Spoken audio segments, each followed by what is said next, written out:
Hey guys, today we're talking about plateaus because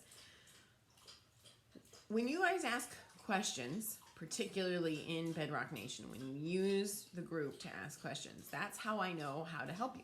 That's how I know what's going on and when we need to intervene and how we can make the experience that you have better. If you don't ask, we don't know.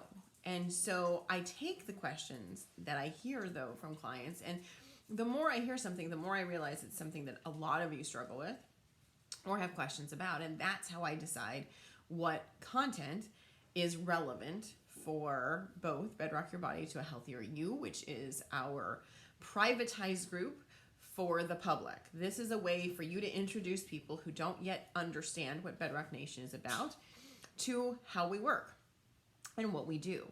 Then we have the Bedrock Nation private client group. That's our tribe. Those are the people who are part of our family, the people that are actively working with us.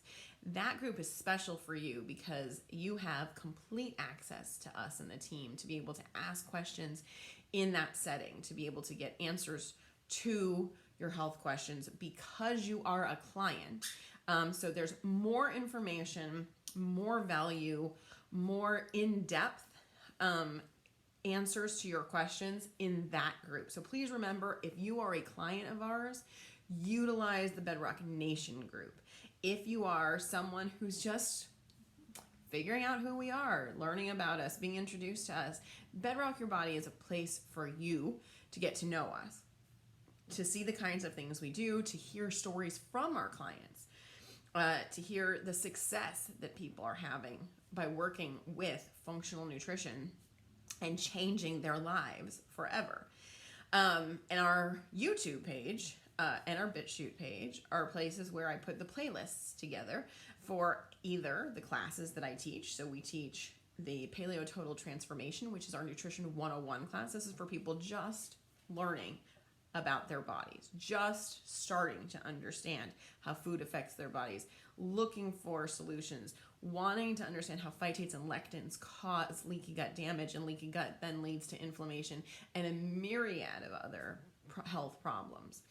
People who are just beginning to learn about epigenetics and genetics and nutrients and how all of those things come together. Then we have the Keto Masterclass. And the Keto Masterclass is, I call our Nutrition 201 class. Our Nutrition 201 class is for people who either have already been paleo or who have been keto but were ketoing wrong. Because 90% of the people I meet who are keto are doing it all wrong. And then they're either getting results and then stopping having results, or they're not having the results at all that they wanted to have. There are tons of mistakes that are made when people keto. There's all kinds of experts out there giving horrible advice, and anecdotal, non-scientific advice. And so the Keto Masterclass is really designed to take the Paleo Total Transformation up a notch, to teach you more about your unique body, taking those same fundamental parameters of ancestral nutrition and ancestral health, and explaining them a little bit more. This is the joy of working from home and having 3 dogs. Sorry. Zeus. And so that 201 class goes over some of the problems that I see you guys having in terms of not customizing your approach, not really understanding what your body's asking for. Are you eating enough of certain macronutrients? Are you getting enough of certain micronutrients? If the problems you're having are linked to a deficiency that's being caused by what you think is the right diet for you, and how to do that better, how to avoid what I call the top 15 mistakes keto followers make, and really taking that whole ancestral health and nutrition concept further in terms of personalization. Every single person is different. There is no one-size-fits-all approach. So when you're having a problem, we have to get to the core of who you are and what you're doing and what your body needs. Which is why when you do work with us, we want to make sure that we're reassessing your needs at least every 90 days. If you have not updated your assessment in more than 90 days, you need to contact us. We can't possibly chase y'all down, remind you that it's time for your quarterly appointment, but you do need to make sure that you schedule a quarterly appointment at least, or if anything changes, new symptoms, new problems, changes in medication, whether you go off a medication or go on a medication, we have to be the first people who know, because we can't help you if we don't. And everything we're doing revolves around us knowing you in a very detailed way. So anytime you experience a change, we expect a phone call. We expect an appointment to be set so that we can update your information, go through your assessment, make sure it's relevant to you and that we're addressing your needs as they evolve. That's what makes Bedrock Nutrition so special, because we change to meet you where you're at all the time. I always use the example of my car accident. Sorry, my back needs to crack. I guess it's been 5 years now since my car accident, but when I had my car accident, obviously, I was in pain. I had damage to my cervical spine, my thoracic spine, and my lumbar spine. And I was in a lot of pain. I had a lot of mobility issues. I was seeing a neurologist, but I wasn't taking any of the medications they were recommending. And I was actually teaching my neurologist about natural healing and things he didn't know, because my neurologist approach was, well, we should operate. And I was very adamant on the fact that I was going to do everything I could first to exhaust every other option that I had before that was even on the table. That wasn't even a consideration until all of these other things had been explored, including chiropractic and acupuncture, nutrition, and all the things I know work. I used essential oils for pain and herbs for pain instead of using any kind of narcotic or over-the-counter or prescription anti-inflammatory, because I know that those things don't work as well as their natural alternatives. And so I update my own assessment, make sure that my nutrition fits my needs during that time, increase the amount of omega-3s that I'm taking in, increase the herbal anti-inflammatories that I'm using, increase how much post I'm using to help my body recover. And I am happy to say that I did not need surgery, that it did take me about 18 months to get to the point where I was completely mobile. But even my neurologist was like, I'm shocked.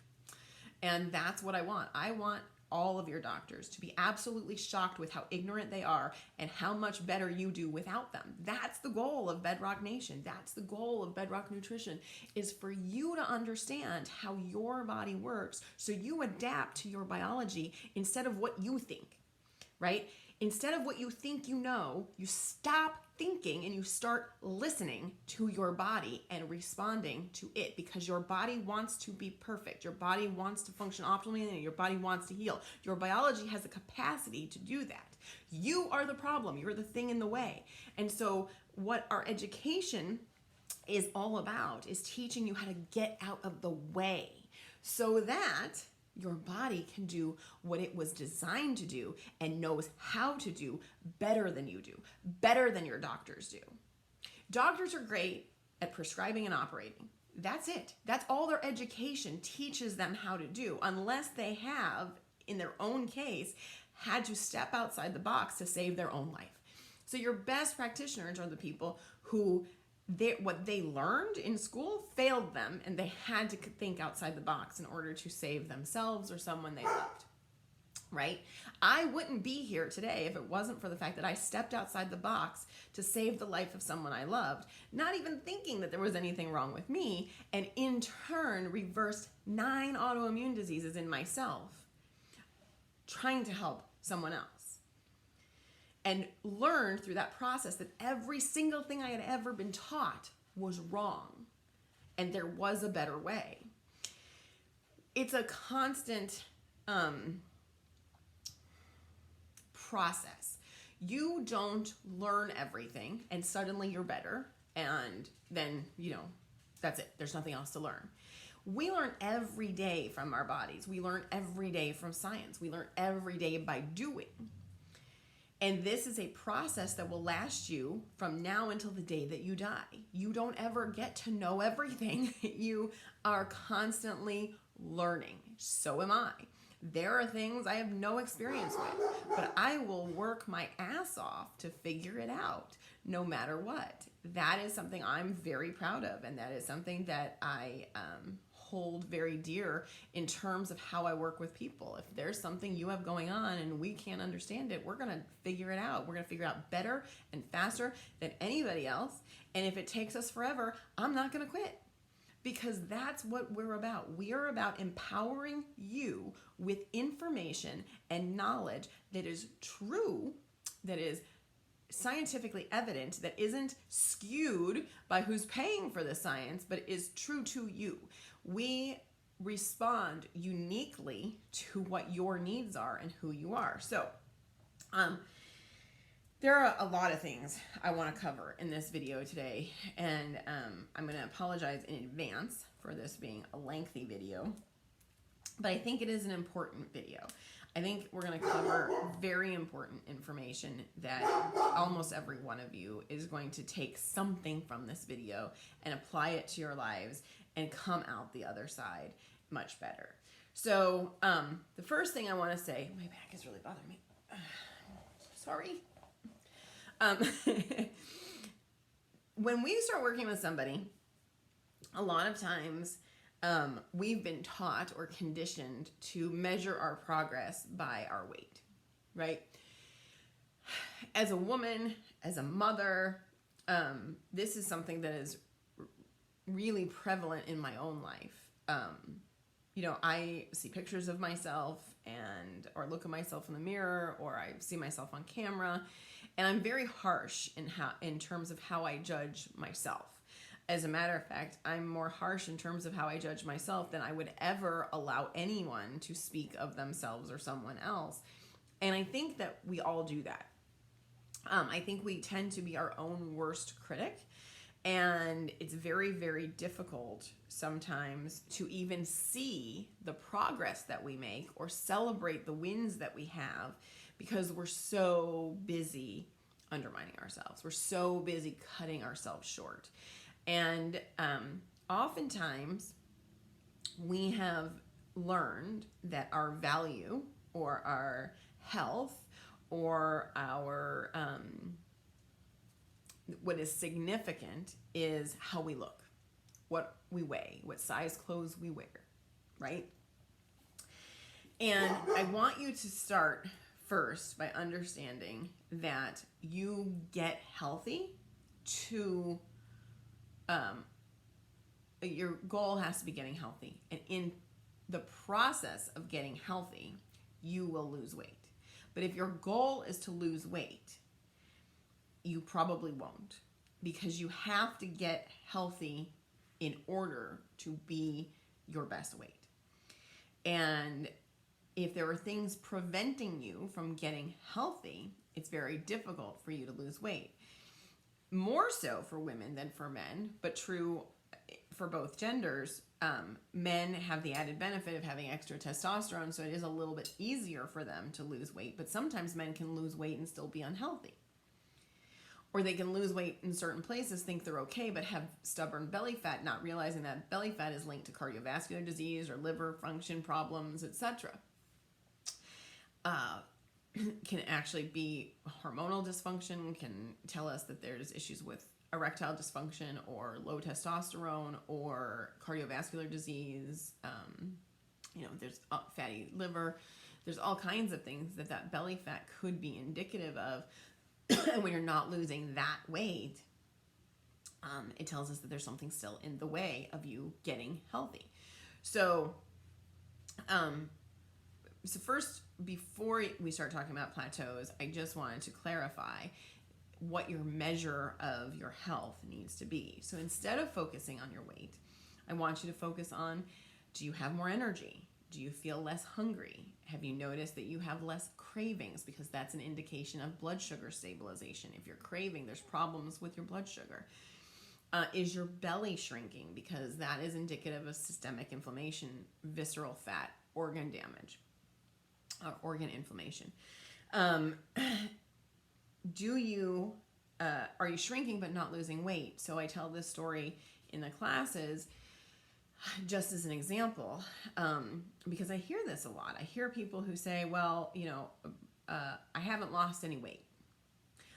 But then when we probe, right, they have gotten off of 3 medications, they have changed pant size, they have way more energy, they're doing more things, but they're stuck on that number on the scale. And it's very possible to be a size 14 at 190 pounds and also be a size 8 at 190 pounds because your body composition shifts. Not because muscle weighs more than fat, but because pound for pound, muscle and fat weigh the same thing, but muscle takes up less space. So as you build lean muscle and burn fat, you take up less space, but weigh the same. So I am a big proponent for throwing the scale away and not knowing how much you weigh. But measuring your hip to waist ratio, measuring the size of pants that you feel most comfortable in, what fits you, and monitoring your energy level throughout the day, your mood, your sleep patterns. Those things are far more indicative of progress that you're making than the scale weight. So just remember that. Okay. I'm looking at my notes, kind of trying to figure out where I want to go next. So let's start troubleshooting things that could be problematic in terms of a plateau. First, a plateau is normal. I want you to know that. I expect that when I work with someone, they're going to have a series of plateaus. They will have improvements, they will stall. Then they will have improvements, and then they will stall. This is a natural pattern. Now, there are things we can do to push you through a plateau. We can use something like the lean and branched chain amino acids to help kickstart the metabolism, build more lean muscle, have more of the building blocks there for lean muscle to be, and then increase fat burning capacity. We can use something like the Slim Plus to have the tyrosine trigger ketosis so that you're fat burning more. That we add a prebiotic if the gut is healthy enough in order to help improve serotonin levels, increase energy levels, etc. We can change your fasting routine or incorporate intermittent fasting or long-term fasting to help you break through a plateau. Those are all things that we can do. But before we make a change, okay, don't throw the baby out with the bathwater, right? Don't fix something that isn't broken. Sometimes the body needs to stop, to take stock of what's going on and to shift. And those result in plateaus. So don't throw away the plan because you're stalled, okay? I hope that makes sense. You can't say it didn't work, right? If you're doing it completely and you're seeing wins that you're not celebrating. So you have to look at the bigger picture and expect that there will be plateaus. If you go into a situation expecting that you're going to get from size A to size B and you're never going to have a peak or a valley in that, then you have an unrealistic expectation, and we should really talk about that because life isn't linear. Things go up and down. Your stress level changes, your job changes, your exposure to sunlight changes. There's all kinds of things in your life that change the trajectory of how your body functions throughout that day, that week, that season, whatever it is. So before you say, I'm at a plateau, I've stalled, this isn't working, and you quit, okay, let's analyze what some simple things are first. And then after we've analyzed those simple things and we make sure there isn't something you're actually doing that is making it not work, then we reassess and we figure out what changes need to be made, okay? Every single thing we do is based on you as a unique individual. So the reason why I ask you to log the things that I ask you to log, which I'm going to get to in just a second, and the reason why I have my team or myself sit down and do an hour or 2 hour long assessment with you is because what you tell me tells me everything I need to know about you in order to help you. And if you're not completely honest with us, or if there are things that are left out, or we're not spending enough time on those things, or we're missing something. I've had people who I've worked with who every single time I talk to them, I learned something that was really relevant that they kept from me the previous time I talked to them. I can't help you if I don't know everything. This is the limitation that your doctors experience, because in 5 minutes they can't know everything about you. So they can't ever help you. There's nothing they can do to help you because they don't have the time to get to know what the real problem is. This is one of many fails of allopathic medicine. It takes me hours and hours of getting to know you to be able to say, okay, so I can see here where this is a problem and this is an underlying issue we need to work on, whether that's your stress or your sleep or personal issues or your food or whatever it is. But if I don't know what every moment of your day looks like from the minute you wake up in the morning to the minute you go to bed at night, and even the hours that you're sleeping, I can't help you. No one can. So anyone who pretends to be able to help you without that kind of level of knowledge of what your life looks like is a liar. They're a liar. It's that easy. So when you're having a plateau, what I want you to do is reach out to myself or the team member that you're working with and schedule a follow-up appointment. I want you to spend 4 to 5 days prior to that appointment logging everything. And by everything, this is what I mean. What time did you wake up in the morning? How did you feel when you woke up? What was the first thing you ate or drank? What time was it? What did you have and how much? Every time you eat or drink something that day, write down when, how much, and what, and how you felt. Every time you have stress, write down what the stress was, how it made you feel, how you dealt with it. If you exercise or move or go outside and get sunlight, write down when, how much, the duration, what type. Bowel movements, I want to know how many, the consistency, how you felt, GI pain, gas, bloating, constipation, diarrhea.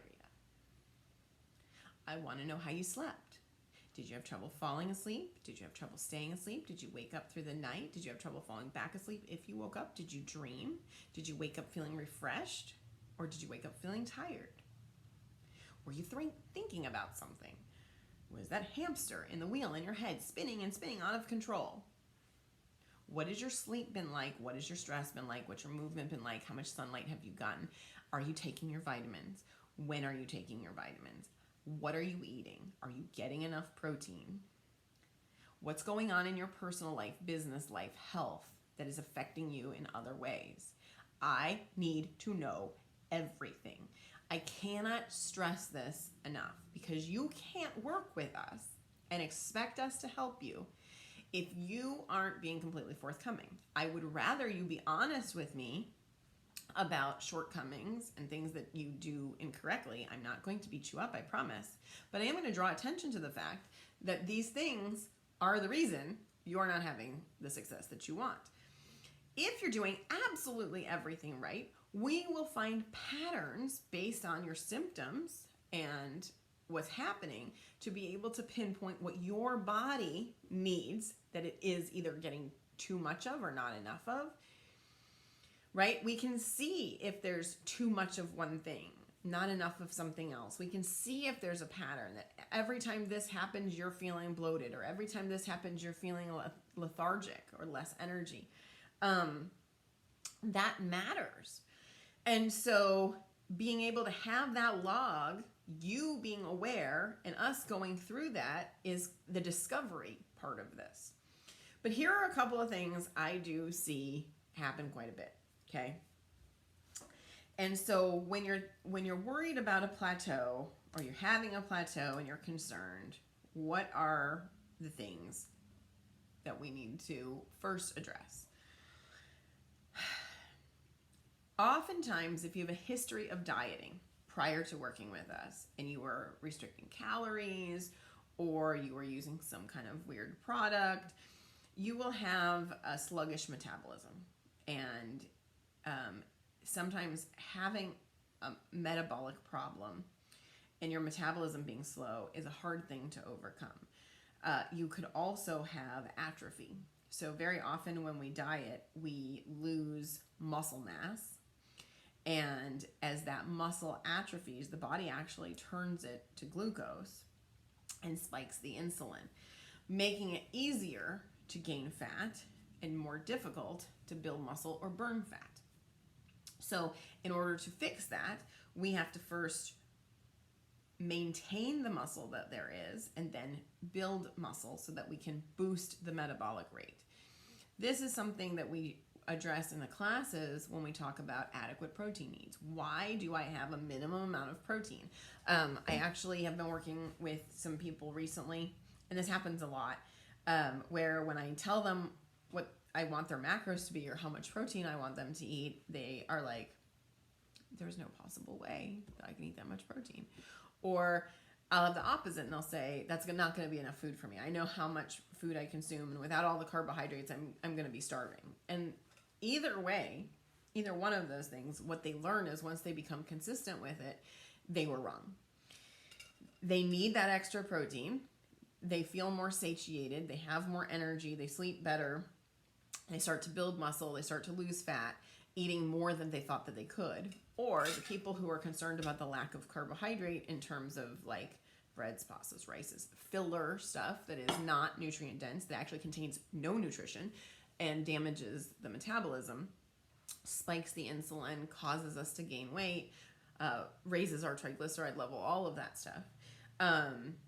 That those people who are concerned that they're not going to have enough food typically come back to me and say, oh my God, I can't believe how full I am. And that's the satiation from having the right amount of protein, the right amount of fat, and not having those carbohydrates that keep triggering insulin over and over and over again. And now they feel what satiation feels like. So either side of that, there is a reason that I always start with adequate protein, and then we build out from there.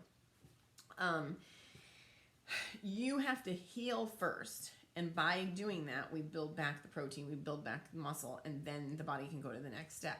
If you have gut damage, we have to start with the gut and then work outward. That might mean gut healing, hormone health,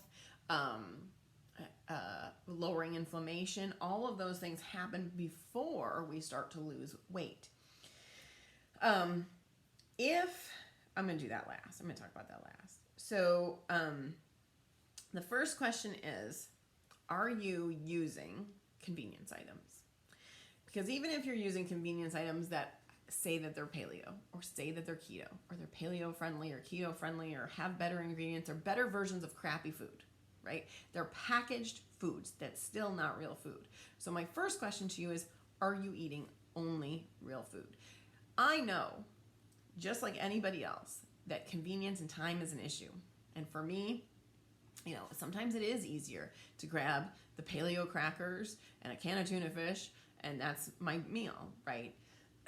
I had a client yesterday who said, I just don't understand. I stay gluten-free. The problem is the gluten-free products have cross-reactive proteins that are damaging the gut, increasing inflammation. Being gluten-free isn't enough. It isn't just gluten. As a matter of fact, it's really not the gluten. Very few people is the gluten the issue. The issue is that these foods are not food. They're poisonous. They damage the lining of the intestine. They cause leaky gut. They cause inflammatory problems. The body begins to attack itself to protect you from the things that you're eating. The phytates and the lectins are actually toxic chemicals that do not belong in the body. And so when we teach in the Paleo Total Transformation, the Keto Masterclass, we teach about why these foods are dangerous to the organs, to the immune system, not just what foods do you avoid. Anybody who tells you eat this and not that, but doesn't explain to you the science of the biology of how that happens, isn't helping you. And that's why so many people come to me and they're like, well, I ate keto, I lost a bunch of weight, then I gained it back, and I don't feel so hot. They never understood what the biology of that was. What were they doing to their body? And that is what makes us completely different than anyone you will ever work with in your life, and it's what makes us better. Not gonna lie. It is what makes us better than anyone ever, anywhere. I 100% believe that. I do not believe that there is anyone out there who works as hard as we do to educate you to understand so that you change your lifestyle forever and never have to worry about these things again. Everybody else is providing a shortcut. There are no shortcuts. There is no easy button. It is about understanding and doing. Execute what you understand for you. So, if you're using those products, there are some things that tend to be prevalently used in healthy products, right? Label paint. Diet products are designed, just like everything else, just like everything the media does, every commercial on TV, every lie you've ever been told is designed to take what you want and make it look packaged up real pretty, easy. So, your protein shakes often use soy protein isolate. Soy protein isolate is a carcinogen. It is not a good source of protein. It is dangerous. It causes inflammation, hormone changes, and cancer. It has never been tested by the FDA for human consumption. It is illegal in 46 countries except the United States. The FDA only tested it for use in cardboard boxes and packaging to see if it leached into the food that was packaged in it. They never tested it for human consumption or as a food additive, let alone a primary ingredient in foods. Hidden sugars, sucralose, aspartame, xylitol, erythritol, all of these 0-calorie sweeteners that are keto friendly are damaging the intestines, raising your insulin, causing diabetes, causing metabolic dysfunction, and preventing you from being able to lose weight. Just because something says it's keto or paleo or healthy or natural doesn't mean that it is. And those artificial sweeteners and sugar alcohols are dangerous. If you need a sweetener, use something that's real.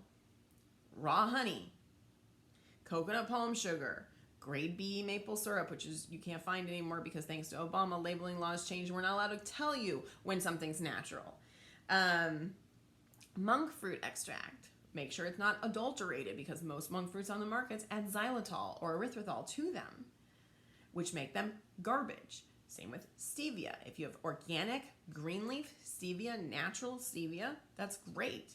But if you add erythritol or xylitol to it, you just made it garbage. That's where it belongs. Throw it out.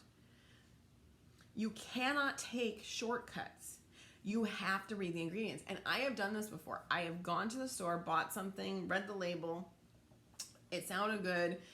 Didn't take the time to read the ingredients on the back because I was in a hurry. Got it home, looked at it, went, oh my God. We can't eat this. This is trash. I just wasted money on something that's absolute utter garbage because I didn't take the time to look. I've taught my children in the grocery store, flip every package over. Do not even read the front of the box. Look only at the ingredients. Acesulfamide potassium, I want to point out real fast because on lots of protein shakes, energy drinks, meal replacements, I see acesulfamide potassium used. And people think that it's potassium, right? You see it, it says potassium, that must be good, we need potassium. I'm doing another video on nutrient deficiencies and potassium is one of the things I'm going to talk about. And so people think that that's good, they added potassium to it. Acesulfamide potassium is not potassium, it is aspartame. It is a neurotoxin, it damages the brain, it causes migraines, it leads to neurological dysfunction. It's not okay ever in any amount. And it is in a lot of diet products.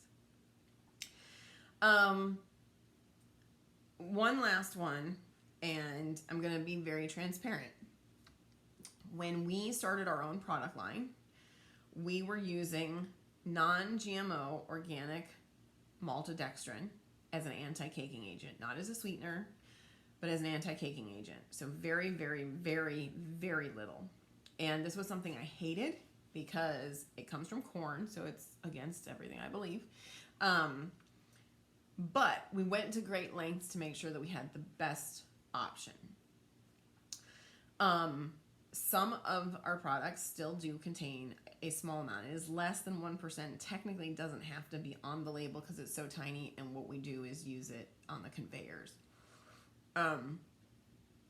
But there was maltodextrin in our former shake product. And when we reformulated, we've been slowly reformulating everything. And as we reformulate, we're taking the maltodextrin out. When we reformulated the shake, we realized that the maltodextrin actually had a higher glycemic index than sugar. And we couldn't come up with a natural sweetener. We have stevia in it, but we couldn't come up with a natural alternative to what we were using the maltodextrin for in terms of anti-caking that wouldn't change the flavor or affect the product. And so in that one product, we actually opted to use organic cane sugar because it was lower glycemic than using the maltodextrin as an option, and there wasn't a better option available in terms of commercial manufacturing. It's just the shake. But I do like to be very transparent about that because people ask me, because we always say that all the products that we use and recommend do not have added sugar, and we do list organic cane sugar on the label. Now, if you're highly sensitive to sugars like I am, probably not the best idea. Might not be the best product for you. We put out the best products we can, but we also try to meet people where they are and help them get to the point where they don't need the products, right? The goal is that you're eating real food every time, okay? And the more real food you eat, the less supplement you need. The only time I use the protein shake personally is if I haven't eaten enough that day and I know I have to meet a certain minimum protein, which I talk about in the Keto Masterclass quite a bit. And so I use it as supplemental protein. It is, just to be clear, a protein shake is never to be used as a meal replacement ever under any circumstances. You do not drink your meals. Let me be very clear about that. If you are working with us, you do not ever use a protein shake as a meal replacement. You eat solid food when you're hungry. It's that easy.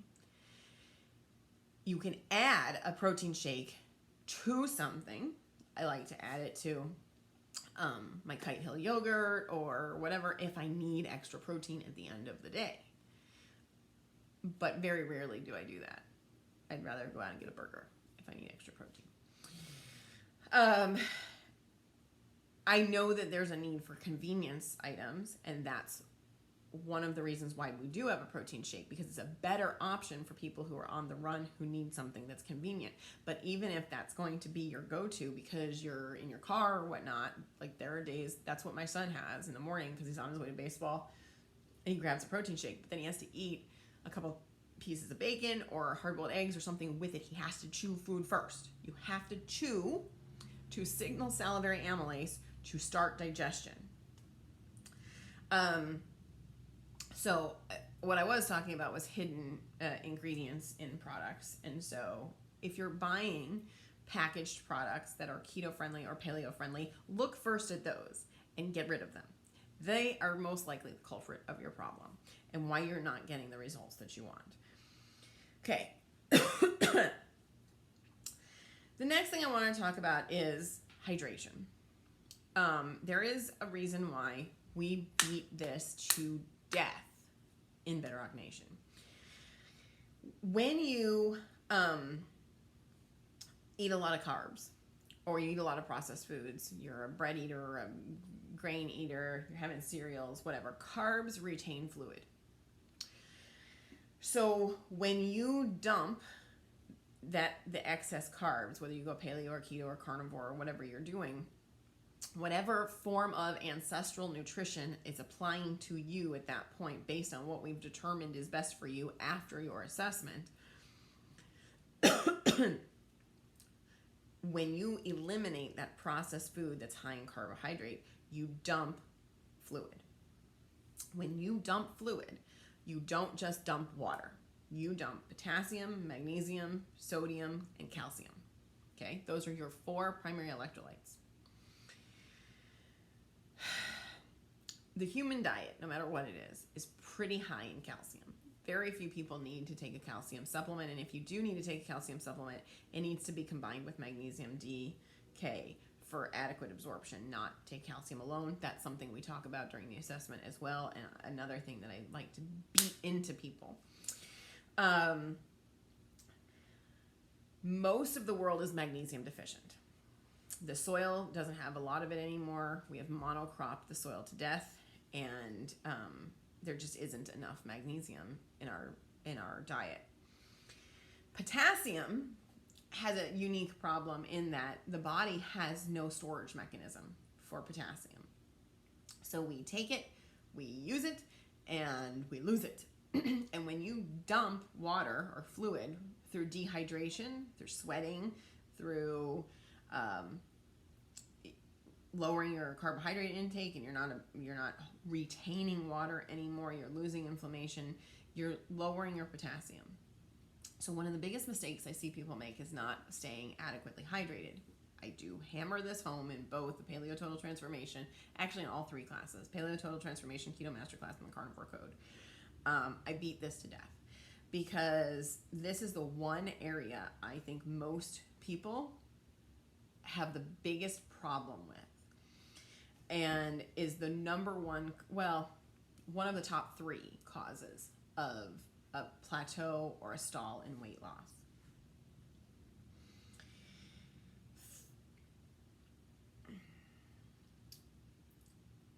Potassium, regardless of what you have heard, is protective of the kidney. Every cell has a mechanism for potassium and sodium to be balanced. That is called the sodium-potassium pump.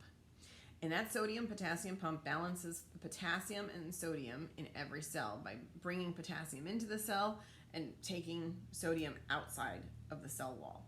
And they pass back and forth through that potassium pump. 30% of the energy used in your body for bodily functions goes to just organizing those electrolytes, making sure that those electrolytes are balanced. So when you don't have enough, you're causing major catastrophe in the body. This process of managing electrolytes activates your nerves and all of your muscles. If you don't have enough electrolytes, you will feel tired, have cramps, feel weak, get constipated. The potassium and sodium specifically, but together with magnesium especially, creates a battery in your body. That's your human battery, right? And it stores the electricity made by the body. Your body yields 200 volts of electricity from this process. Like, you are an incredibly powerful machine. It is crazy the amount of electricity that you create inside you all the time. The keto flu or carb flu that people experience typically when they go paleo or keto or carnivore or any kind of diet where you're reducing your intake of artificial foods is normally caused by a lack of sodium, believe it or not. So if you're used to eating a lot of processed foods, you are used to having a lot of iodized added salt in your foods. And when we go to a natural diet, people overlook that because they have this innate fear of sodium. Sodium causes high blood pressure. Sodium causes water retention. Sodium does none of those things, okay? None. Sodium protects the heart. It is an essential electrolyte. You have to have it in your body, and you should be adding pink Himalayan sea salt to every single thing you eat all the time. You should never eat and not add sodium. But make it be good salt. Pink Himalayan sea salt, unbleached, unfiltered, real salt. I like Redmond's real salt, whatever it is.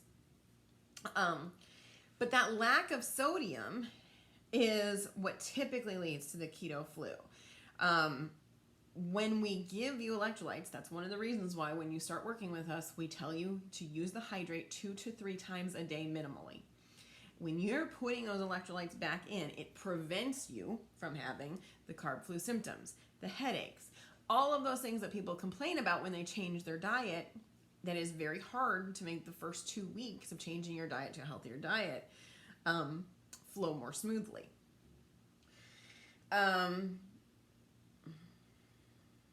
Okay, so moving up, because this is all going to go in a different thing.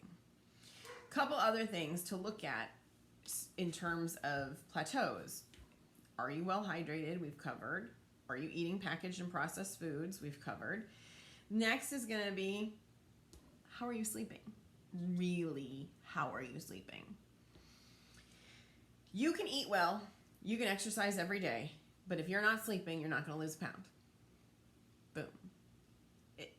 You have to prioritize your sleep. You have to work actively to fix your sleep. It has to be a process that you are engaged in every day. That you have a sleep hygiene routine, that you do the exact same thing every day, that you are programming your body to sleep. This is where the sleep strips come in, sound machines, blue blocker glasses, all the things I talk about in my sleep video. Having a solid routine that sets you up for successful sleep, and it doesn't happen overnight. You have to do it every single day. You have to make that a priority. You have to cherish and value your sleep above all else, because that lack of sleep, I am telling you, is, I would say that's the number one thing that causes people to not get the results that they want. That is the first thing. You won't heal. You can't recover. You can't build muscle. You can't lose fat. You can't do anything if you are not getting enough sleep. Second is stress. If you're around negative people, if you're around passive-aggressive people, if you get stressed easily about work, if there's financial stress, if there's relationship stress, you've got to work on your stress management. You don't get to decide how much stress you have in your life. You don't get to say that the stress has to go away. Stress doesn't end. We have kids, we have jobs, we have spouses, we have to drive our car in traffic, we get bills. You're always going to have stress, but how you manage your stress, what your coping mechanism is, that's what we have to work on. And if you need help with that, let us know. That is something we will absolutely work on with you. Exercise. So consistent exercise, and if you've done your DNA report and you understand what kind of exercise works best for your body, that's even better. But doing consistent, what I like to call functional movement versus exercise, is important. Too little is bad. Too much is just as bad, if not worse. So I tell this story about somebody I knew who was literally addicted to exercise. I actually have two friends who were addicted to exercise. And they believed it was a form of stress reduction, right? Like they had very stressful lives. One would run and run and run and run and run and run until she would get lost.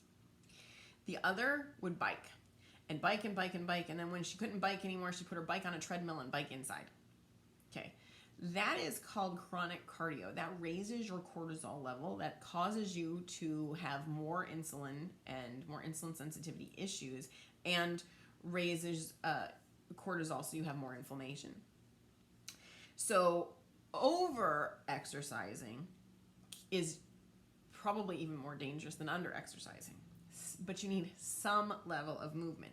It doesn't have to be the end of the world. And I just want to share with you, like, this week, because I have made lots of excuses for why I couldn't exercise over the course of the last several months. In terms of not having enough time, in terms of, it boiled down to I just didn't want to get started, right? But I had a million excuses. So this week I decided that I wasn't going to put up with my own excuses anymore, and I started working out every day. But my workouts are only 7 to 12 minutes. It doesn't have to take forever. It doesn't have to involve going to a gym. It doesn't have to involve using equipment.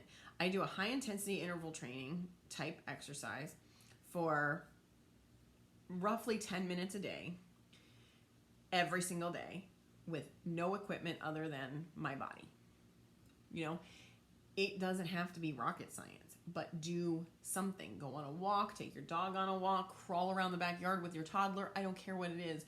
Do something. You will feel much better about yourself if you do. Now let's talk about some healthy foods that can be unhealthy when consumed too much. Number one, have you not cut out dairy yet? Because dairy is inflammatory, and you would be shocked at how much of a difference that makes. I actually saw a picture of a friend of mine who is also a client, who I haven't talked to in a couple of months. And I saw a picture of her on Facebook the other day, and I sent her a text. I was like, you look fantastic. I just want you to know you look absolutely fabulous. And she said, thank you. It's amazing what cutting out dairy can do in your life. And that was her last holdout. That was the thing that we argued about. And I kept saying, you know, you've got all these hormone issues. We've got to cut dairy out. And she didn't want to cut dairy out. She cut dairy out, and she looks fantastic. Phenomenal. I could not get over what a huge difference that made so immediately for her. Next would be nuts, nut butters, and nut flours. We talk about nuts in terms of nutrient density. We talk about nuts in terms of being high fat and high fiber and things that, you know, you would typically think of as being good. Here's what I know. Most nuts and seeds are high in phytates. Phytates, or phytic acid, is one of the things in grains and legumes that we try to avoid. Phytates and lectins, we talk about it all the time. After grains and legumes, nuts come in next as having the third highest phytic acid content. For people who are struggling with leaky gut, for people who are struggling with inflammatory diseases, for people who are having problems getting on top of their health, nuts and seeds might not be a great idea. And what ends up happening a lot of times is people replace what they used to be eating with tons of nut butters, cashew butter, almond butter, or they start cooking with nut flours like almond flour, coconut flour, or they start just eating nuts as a snack, and they end up having a really high phytic acid load, and it undermines their progress. It undermines their health. It damages their gut. They start to have different problems now. So those are things I would absolutely take a look at and first, before you abandon ship or change anything else, take a look at those little things and see if you're doing any of those. I do a little flow chart in the Keto Masterclass in week 11 where I talk about plateaus. And there's a video in that. If you're a class member or a former class member, you have access to that in the playlist. It's video week 11. And I walk through this flow chart. There's one thing on there that I want to mention here in this video before I cut this video off, because it's an hour long. And that is shift work. Because we know that sleep is absolutely critical to fat loss. Sleep is critical to healing. So if you have an autoimmune condition or you have a particular diagnosis that you're trying to heal from, sleep is vital. And if you work a swing shift, a late shift, an overnight shift, or you're an on-call person, it is very, very, very difficult for you to reach the level of leanness that you want, for you to have the kind of outcome that you want. I know that not everybody can quit their job or find a new job or change their shift, but anything you can do to get to a point where you are not working against your circadian rhythm, you need to do. Because as long as you have that kind of a shift and you are living opposite your circadian rhythm, there's only so much you can do. You can still do the healthy diet. You can still use the micronutrients. You can still exercise. You can still do those things. And you will still have results. But you won't have complete results. You won't get all the way there until you're sleeping in accordance with your biology instead of against your biology. Okay. So sometimes there's nothing you can do about it, and we do the absolute best that we can until that situation changes, and that's all you can do. But you need to have a realistic expectation of what's possible if you are not able to sleep according to your circadian rhythm, your natural flow. You need to wake when the sun rises and sleep when the sun sets. That's what we're designed to do. So anyway, that is my video on plateaus. I'm sorry this was a long one. I hope you guys have a fantastic day, and I'll talk to you soon.